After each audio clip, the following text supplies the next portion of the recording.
Kecamatan Denpasar Selatan memiliki wilayah terluas di Kota Denpasar dan merupakan kawasan hilir. Banjir dan sampah merupakan permasalahan lingkungan yang kerap kali melanda kecamatan dengan 6 kelurahan dan 4 desa ini. Hal tersebut disampaikan Camat Denpasar Selatan Wayan Bude.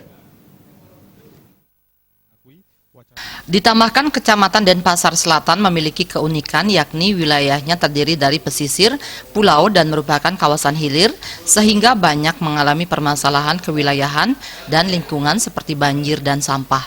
Kelurahan dan desa memiliki peran penting dalam memecahkan permasalahan tersebut melalui rapat rutin dan koordinasi yang hasilnya disampaikan ke organisasi perangkat daerah teknis untuk ditindaklanjuti sebagai salah satu upaya pemecahannya.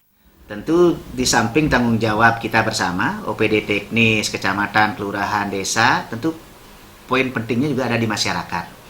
Apalagi sekarang ada kebijakan Perwali nomor 11 tahun 2016 tentang swaklola sampah. Ini sudah mulai kita terapkan, memang ada kendala-kendala. Tetapi kalau masyarakat tidak berperan aktif untuk bisa memilah sampahnya, mengikuti aturan untuk ikut secara swaklola, tentu akan banyak hambatan. Nah, inilah yang perlu kita koordinasikan lebih nanti.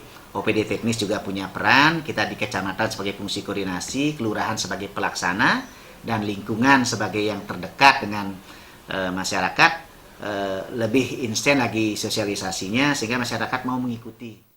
Menurut Camat Denpasar Selatan Wayan Bude, kecamatan yang dibentuk melalui Undang-Undang 23 dan Peraturan Pemerintah Nomor 17 memiliki peran strategis.